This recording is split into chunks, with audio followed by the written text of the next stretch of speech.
الشيطان الرجيم بسم الله الرحمن الرحيم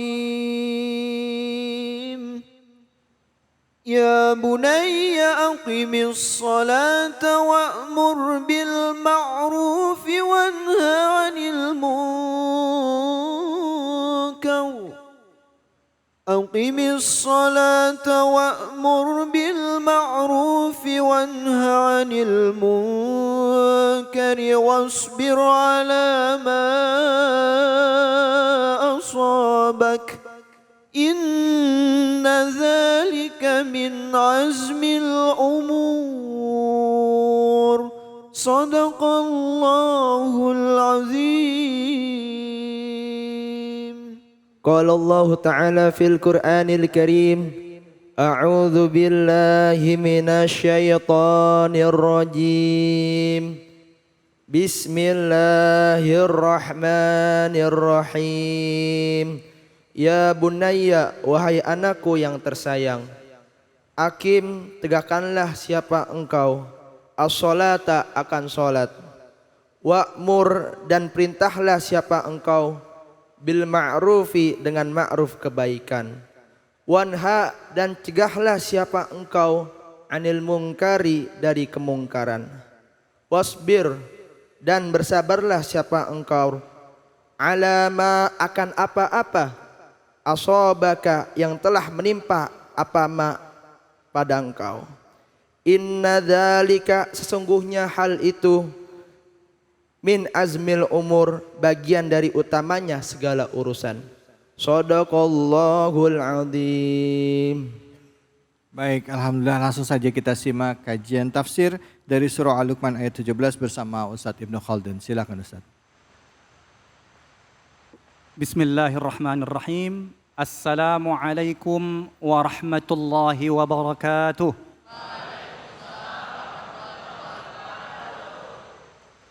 Alhamdulillahilladzi qad allafa baina qulubina fa asbahna bi ni'matihi ikhwana. Wassalatu wassalamu ala ar-rasulil mujtaba Muhammad ibn Abdullah ballagha ar-risalata wa adda al-amanata wa nasaha al-ummah wa kashafa 'anna al-ghummah وتركنا على المحجة البيضاء ليلها كنهارها لا يزيغ عنها إلا هالك صلوات الله وسلامه عليه. Para adik-adik santri, para pemirsa dimanapun Anda berada yang dirahmati Allah Subhanahu wa Ta'ala, kita baru saja mendengarkan lantunan ayat suci Al-Quran beserta terjemahannya yang disampaikan dengan baik oleh adinda-adinda kita terkait surat Luqman ayat ke-17. Surat Luqman secara umum banyak memberikan pelajaran-pelajaran dan nilai-nilai pendidikan di dalam Islam. Nabi Luqman, wali Luqman adalah seorang wali. Wali ya Luqman itu. Dikenal seorang wali. Seorang wali ya Luqman itu. Seorang wali. Ya. Seorang wali dikenal sebagai seorang hakim di zaman Nabi Daud alaihissalam. Sebagian orang menganggap bahwa Luqman itu adalah hidup di zaman sebelum Nabi Daud alaihissalam. Setidaknya ada 10 pesan penting yang disampaikan oleh Luqman kepada anaknya. Dan di dalam ayat yang barusan dibacakan tadi ada 4 pesan yang disampaikan oleh Luqman kepada anaknya. Yang pertama adalah Luqman ini menasihati, mengajak dan mengajarkan anaknya untuk senantiasa mendirikan sholat. Mendirikan sholat, kenapa sholat yang pertama? Karena sholat adalah amalan pertama nanti di akhirat yang dihisab oleh Allah Subhanahu wa Ta'ala. Awwalu ma yuhasabu yawmal qiyamah as-salah. Idza salahat salaha sa'iru amalih wa idza fasadat fasada sa'iru amalih. Salat adalah amalan pertama nanti yang dihisab oleh Allah Subhanahu wa Ta'ala. Jika salat kita itu baik, maka seluruh amal kita yang lain juga akan ikut menjadi baik. Akan tetapi juga begitu sebaliknya. Jika sholat kita itu tidak baik, maka seluruh amalan-amalan kita menjadi ikut tidak baik. Ini pentingnya sholat. Makanya kemudian Luqman mengajarkan kepada anaknya untuk senantiasa mendirikan sholat, untuk senantiasa menjaga sholatnya. Yang kedua, kenapa sholat? Karena Luqman faham betul bahwasannya sholat merupakan ghidha'ur ruh, nutrisi jiwa. Sebab Nabi Muhammad SAW ketika menghadapi satu persoalan, apapun persoalannya, laja'a ilas salah. Maka Nabi akan sholat untuk menenangkan jiwanya, untuk mendapatkan inspirasi baru. Maka Rasulullah SAW melakukan sholat. Ini yang kedua, nutrisi jiwa. Sholat menjadi nutrisi jiwa. Yang ketiga, bahwasanya sholat itu bisa kita mintakan pertolongan sesuai perintah Al-Quran. Wasta'inu bis sabri was salah, innallaha ma'as sabirin. Dan minta tolonglah engkau jika engkau mendapatkan persoalan, ada musibah yang menimpa, wasta'inu bis sabri was salah. Minta tolonglah dengan sabar dan sholat. Innallaha ma'as sabirin. Dan sesungguhnya Allah Subhanahu wa taala bersama orang-orang yang sabar. Ini pentingnya sholat, sehingga Luqman memberikan nasihat kepada anaknya untuk senantiasa menjaga dan mendirikan sholat. Yang kedua, di dalam ayat ini pesan Luqman kepada anaknya adalah untuk senantiasa melakukan giat amal ma'ruf dan nahi mungkar. Kenapa demikian? Adik-adik santri yang dan para pemirsa dimanapun Anda berada yang dirahmati Allah Subhanahu wa taala, giat amal ma'ruf nahi mungkar itu dari dulu adalah sebagai tonggak untuk senantiasa umat itu tetap ada, tetap kekal. Makanya di dalam Al-Quran disebutkan, kuntum khaira ummatin ukhrijat linnas. Sebaik-baiknya kalian adalah orang yang dilahirkan di muka bumi. Kenapa? Ta'muruna bil ma'ruf wa tanhauna 'anil munkar. Makanya di dalam Islam kita kenal ada kaidah at-tashrif ba'da taklif. Kemuliaan itu kita dapatkan setelah melakukan penugasan. Apa namanya tadi Ustaz? Namanya at-tashrif ba'da taklif. Ba'da taklif. Jadi kemuliaan itu bisa kita dapatkan setelah kita selesai melakukan penugasan.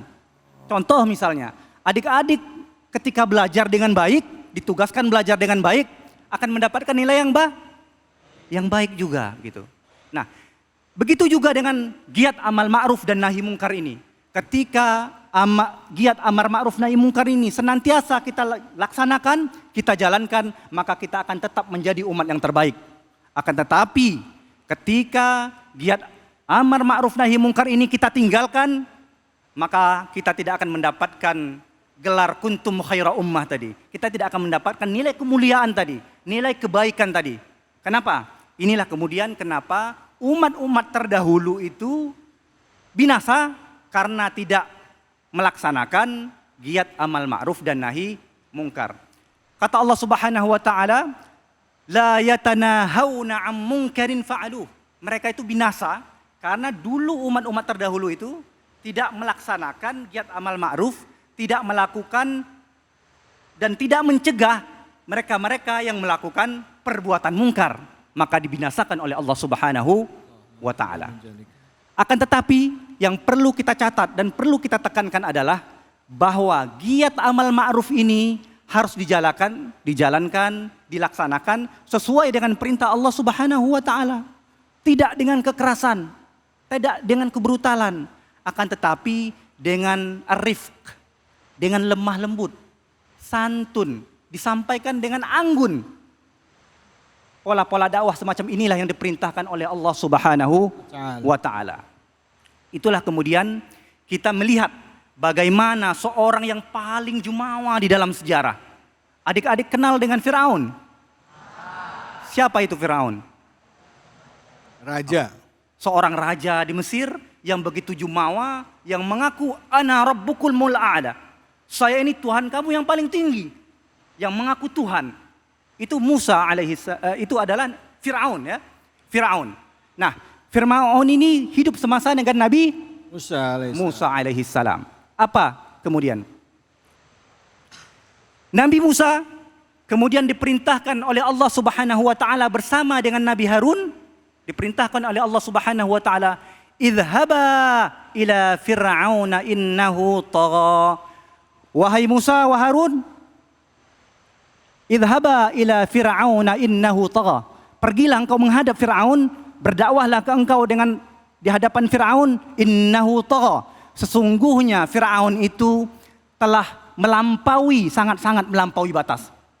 Karena sudah sangat jumawa sekali, sangat sombong sekali. Bahkan mengaku-ngaku Tuhan. Wa qula lahu qawlan layyinan. Akan tetapi kata Allah Subhanahu wa taala, meskipun Firaun itu jumawa, meskipun dia sombong, tapi tetap ajaklah dia kepada kebaikan. Wa qula lahu qawlan layyinan. Katakan kepadanya dengan kata-kata yang lembut. Ajaklah dia kepada kebaikan dengan penuh kelembutan, dengan penuh kesantunan. Ini pola-pola dakwah yang diajarkan oleh Allah Subhanahu wa taala kepada kita semua untuk selalu berdakwah dengan cara-cara yang baik, cara-cara yang sopan dan cara-cara yang santun beserta anggun. Ini pelajaran-pelajaran penting yang disampaikan di dalam surat Luqman ayat ke-17 ini. Itulah kemudian kenapa kemudian Nabi Muhammad sallallahu alaihi wasallam mengatakan, "Maka narifqu fi syai'in illa zanah, wa ma yunza'ur rifqu min syai'in illa syanah." Tidaklah kelembutan itu ada di dalam sesuatu illa zanah, kecuali kelembutan ini kemudian menjadi penghias, mempercantik sesuatu itu. Akan tetapi jikalau ar-rifqu ini tidak ada, dicabut, diangkat, dihilangkan, illa syana, maka sesuatu itu akan menjadi buruk, akan menjadi tidak baik. Begini, maka ar-rifqu fi syai'in illa zana wa ma yunza'ur rifqu min syai'in illa syana. Berdakwahlah, mari kita bersama-sama berdakwah, mari sama-sama kita menegakkan kegiatan amal ma'ruf nahi mungkar ini dengan cara-cara yang anggun dan baik. Baik, Ustadz, saya mau tanya Ustadz tadi tentang Luqman ya. Luqman ini kan dia banyak mengajarkan kepada anak-anaknya dan bahkan dijadikan satu surah sendiri gini. Nah, artinya begini, surah Luqman ini kan beliau ini seorang tokoh ayah, bahkan kadang-kadang sering digambarkan sebagai seorang ayah, contohlah pribadi Luqman gitu, yang di dalam ayatnya selalu mengajarkan kepada anaknya untuk tidak pernah mensyarikatkan Allah gitu. Bahkan jangan pernah tinggalkan sholat. Nah, dalam konteks kita, dalam konsep pembahasan kita hari ini, sebagai seorang suami, bagaimana seharusnya kita mengingatkan anak-anak? Seandainya anak-anak kita ada yang susah diajak bicara, atau anak-anak kita ini susah diomongin gitu ya. Namanya anak kan pasti pengen mencoba terus, kadang masih senang main lah gitu. Gimana Keiko dalam konsep Islam? Baik, terima kasih Bang David. Jadi Luqman itu mencontohkan di dalam Al-Quran itu mengajarkan setidaknya 10 nilai yang disampaikan oleh Luqman itu, disampaikan seorang ayah menyampaikan pesannya itu dengan cara lembut. Beliau bilang, ya bunayya, wahai anakku. Dengan kelembutan. Dengan penuh kelembutan dan anggun kepada anak. Ya. Seorang ayah memberikan nasihat kepada anaknya dengan cara-cara yang baik. Dengan cara-cara yang baik. Nah, bagaimana kemudian jika anak-anaknya ini melakukan kesalahan-kesalahan? Ya. Sering melakukan percobaan-percobaan, namanya masa anak-anak ya. Ya. Suka melakukan percobaan-percobaan baru yang terkadang juga ada kesalahan-kesalahan. Tanpa sadar misalnya membahayakan orang lain atau menyebabkan celaka. Tanpa sadar loh, namanya anak kecil kan ya, itu gimana?